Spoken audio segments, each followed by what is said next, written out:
Hello chaps, Paul Curran here. I hope you and all the listeners are well. This week's Poetry Corner focuses on three poets, each of them male and each an Englishman. The first is William Blake. Peter, you'll be interested to hear that the weekend I was in London, just a stone's throw from White Hart Lane in fact, to take part in a surprise birthday party for a good friend from drama school, Desai. Desai, I should point out, is an Aston Villa supporter. And he has recently qualified as a tube train driver. And I know that you have a keen interest in all things locomotive, Peter. And talking to Desai, I was astonished at the nature of the examining process. He said that you're able to sit a test, which is comprised of many aptitude tests, and you are entitled to fail it once, and then after a 6-month period you can resit. But if you fail it a second time, never again in one's life will you find employment with any of the rail companies in Britain. So the pressure's on. My friend managed to pass first time, and he was obviously paying attention in the tube train driving lessons at drama school.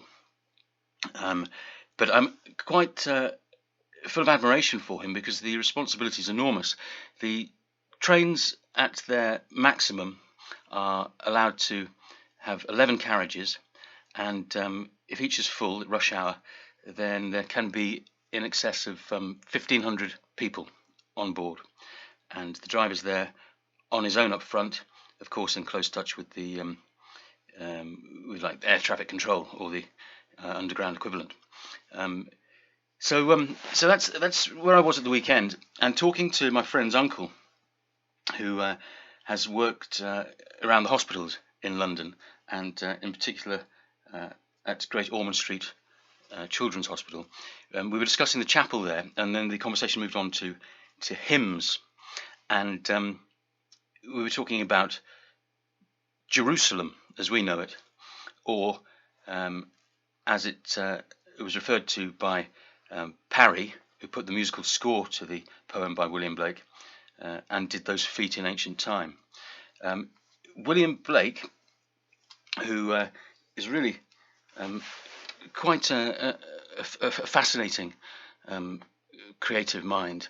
He lived from 1757 to 1827, and although he didn't die in obscurity, he wasn't taken anywhere near as seriously during his life by his contemporaries as we consider him now, and he really is regarded as a leading mind of the Romantic movement, and he claimed to be a visionary, having first had experience of seeing a tree full of angels when he was only 4, I think. There's another story that tells the death of his brother, Robert, who was 24 years old, and Blake apparently saw his soul ascending. And as I've just been looking at his poems, I've also been intrigued by his artwork. He was a good artist from youth, and that was encouraged, and he served his apprenticeship, becoming a journeyman engraver, studying the work inside Westminster Abbey. That reinforced his love of Gothic design. But the things that attracted my attention earlier today were his. They're known as the visionary heads. The visionary heads. Between 1819 and 1820 or thereabouts, the home of John Varley, a good friend of his, and also I think a landscape painter, he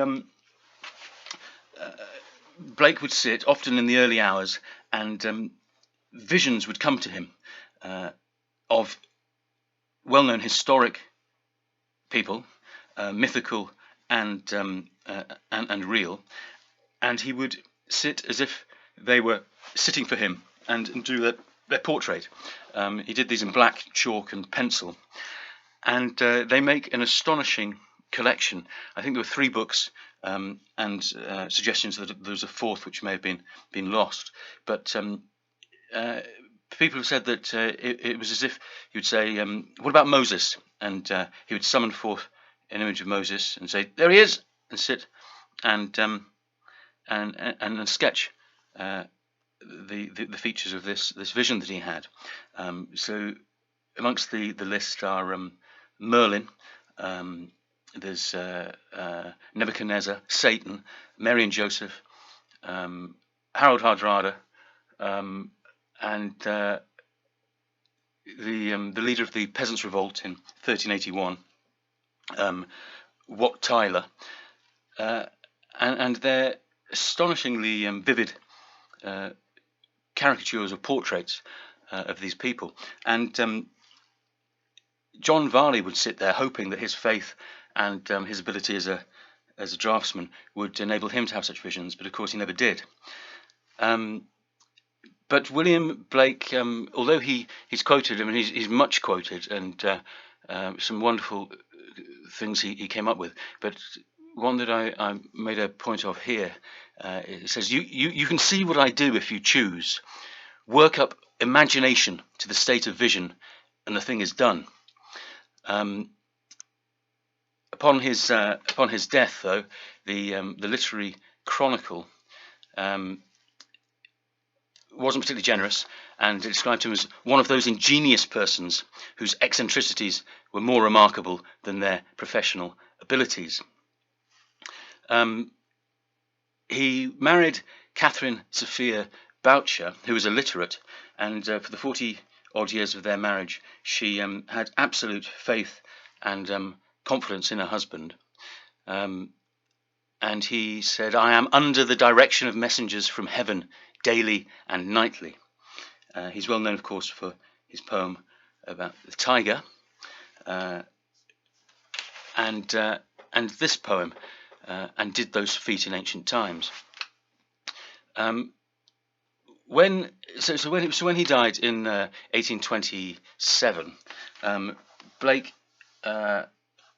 Blake's work really went unrecognised for 100 years, and it was towards the end of Hubert Parry's life, in 1916, that he was commissioned to write some music to what we now know as Jerusalem. And people have said that it's not a hymn, so it shouldn't be voted as such, because it's not a direct paean to God.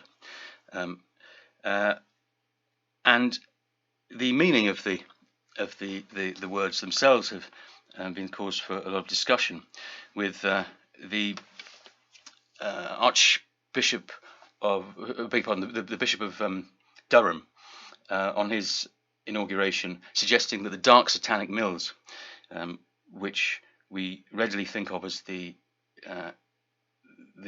Industrial Revolution's scar on England, might in fact be a reference to the organised church.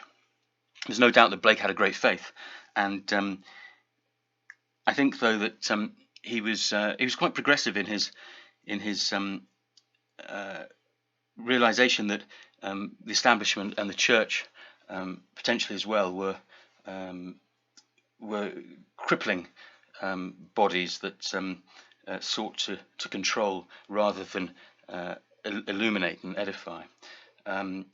He was also, it's been said, a proponent of free love, and he recognized the constraints of marriage. Anyway, I'll remind you now the words of Jerusalem. In the poem, which was 4 verses, made into 2 later on by Parry for his score. Interestingly, the one word is changed, which is it's these to those. So I beg your pardon. When it was first written, it was these, and I think we sing those dark satanic mills. It goes like this. And did those feet in ancient time walk upon England's mountains green? And was the holy Lamb of God on England's pleasant pastures seen? And did the countenance divine shine forth upon our clouded hills? And was Jerusalem builded here among these dark satanic mills? Bring me my bow of burning gold, bring me my arrows of desire, bring me my spear, O clouds unfold, bring me my chariot of fire. I will not cease from mental fight, nor shall my sword sleep in my hand, till we have built Jerusalem in England's green and pleasant land. Beneath the poem, Blake inscribed a quotation from Numbers 11 in the Bible. Would to God that all the Lord's people were prophets. He certainly was ahead of his time, and an absolutely fascinating creative mind. So, moving slightly more towards the present time, I'd also like to look today at W.E. Henley, William Ernest Henley. He was born on the 23rd of August 1849 in Gloucester, and he died on the 11th of July in 1903 in Woking.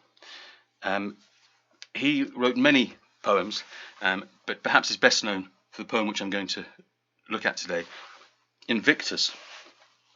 In the film, the biographical film of Nelson Mandela, Mandela's seen handing a copy of this poem to Francois Pienaar, the captain of the South African rugby team, and the suggestion is that it certainly inspired Mandela during the 27 years of his captivity. It's a poem which was like the one we've just heard.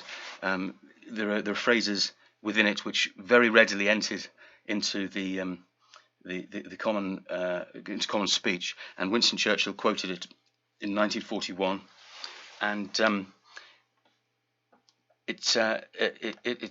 think C.S. Lewis references it as well, and it's a poem about one being the architect of one's fortunes and one's life, the direction one takes, even in great adversity. And Henley himself knew adversity really quite profoundly. As a consequence of tuberculosis, he'd lost one limb, and upon waking from the operation to remove that leg, he was told that he was to lose his second and only remaining leg. Reminds me of the Peter Cook and Dudley Moore sketch. However, he sought some help from a surgeon and did manage to keep the leg. But his poem, which was written in hospital while he was recovering, became a standard by which I think the British stiff upper lip and stoic resolve was established, and it encourages the idea which persists still today. Also, Henley, lying in the hospital bed, forged in people's minds this idea of the ailing poet or artist, the suffering artist, which again is something which others encouraged later on. In the Invictus Games, of course, set up by Prince Harry, used this as their manifesto almost, and it means unconquerable, of course, Invictus. There were other names which he toyed with, which included myself, or song of a strong soul, or my soul, clear grit, master of his fate, captain of my soul, and De Profundis as well. Right, let's hear this wonderful and inspiring work. Out of the night that covers me, black as the pit from pole to pole, I thank whatever gods may be for my unconquerable soul. In the fell clutch of circumstance, I have not winced nor cried aloud. Under the bludgeonings of chance, my head is bloody but unbowed. Beyond this place of wrath and tears looms but the horror of the shade, and yet the menace of the years finds and shall find me unafraid. It matters not how strait the gate, how charged with punishments the scroll. I am the master of my fate. I am the captain of my soul.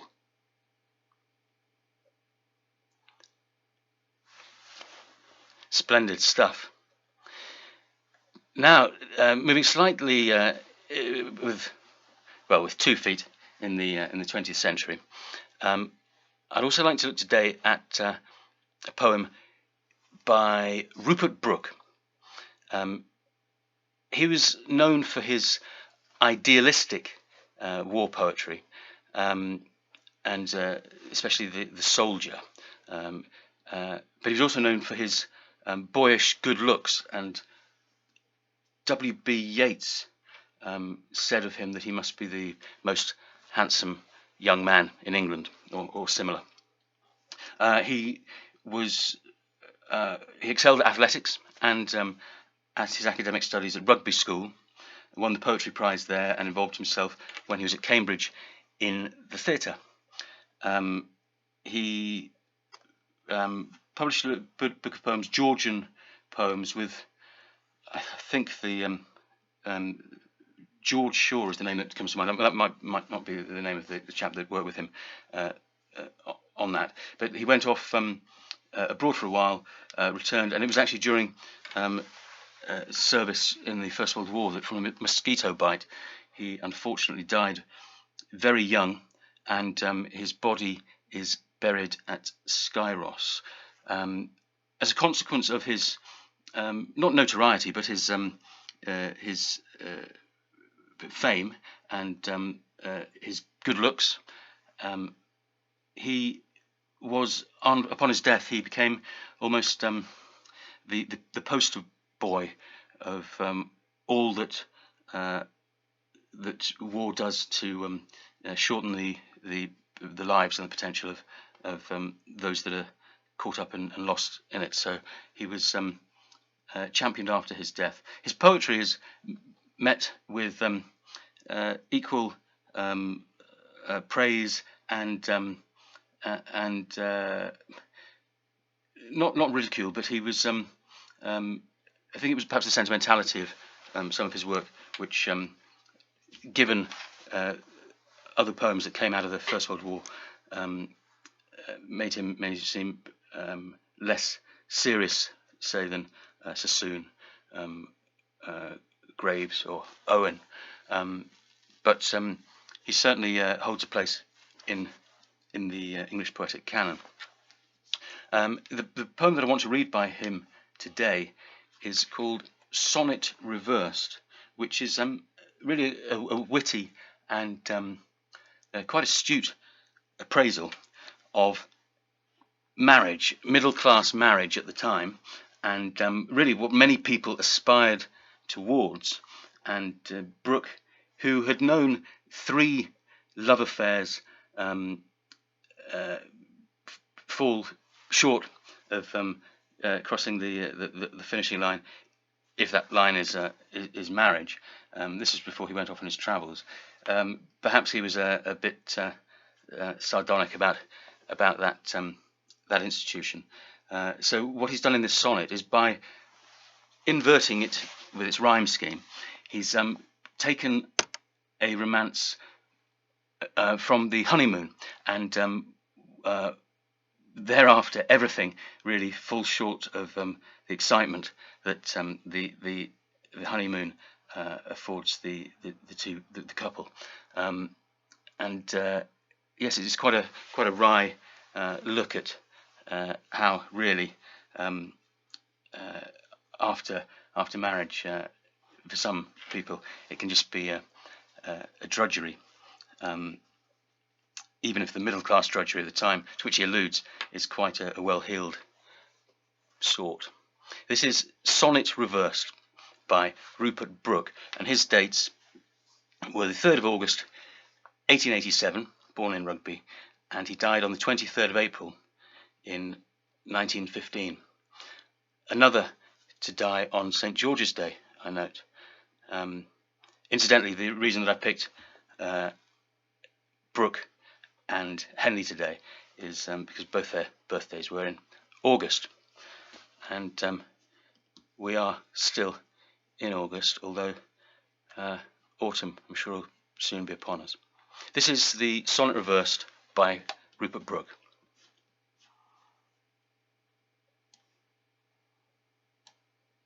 Ah, the delirious weeks of honeymoon! Soon they returned, and after I beg your pardon, I'll start that again because I've jumped in on line 3. Sonnet Reversed. Hand trembling towards hand, the amazing lights of heart and eye, they stood on supreme heights. Ah, the delirious weeks of honeymoon! Soon they returned, and after strange adventures, settled at Balham by the end of June. Their money was in Can, Pax, B debentures, and in Antofagastas. Still he went cityward daily, still she did abide at home, and both were really quite content with work and social pleasures. Then they died. They left 3 children, besides George, who drank, the eldest, Jane, who married Mr. Bell, William, the head clerk in the county bank, and Henry, a stockbroker, doing well. There's a charm and a wit to that, which I'm sure you can detect as I can. Right, one thing that I must remember to tell you is, you'll recall how I've read a psalm from a friend of mine, Edward Clark, who's been reworking the 150 Psalms of King David. I read that some time ago, and I spoke of how since then I was asked to read some more of his poems for a programme that was being recorded for BBC Radio 4. Well, I found out recently the transmission time and date for this programme, which is known as Clark's Psalter, and it's going to be broadcast on BBC Radio 4 at 4:30 p.m. on Sunday the 9th of September. I believe that it's repeated the following evening, but it's 4:30 p.m. A week on Sunday, and I'm looking forward to listening to that. It was a fascinating project in which to be involved, and it'll be interesting to hear Ed elaborate on his process and to hear some of those psalms again. I thought I'd finish today with one of my own sonnets, just because we're in the holiday season, or have been, and this is from my first collection, his only sonnet, and it's called Don't Be a Tourist. I wonder in how many photographs, taken for laughs by countless tourist lens, we feature as unspeaking aliens, in gardens, reading unknown paragraphs, monochromed against dark-wrought telegraphs, at graveyards, spotting epitaphs with tens or dozens of others saying amens, like frozen snapshot or silkscreen seraphs. Such taken tokens, shared experience, endorsing adventures once developed, serve one purpose, silent reminding us of our swiftly negative existence. How our shortly lived, short lives have galloped, quicker than missing an open-top bus,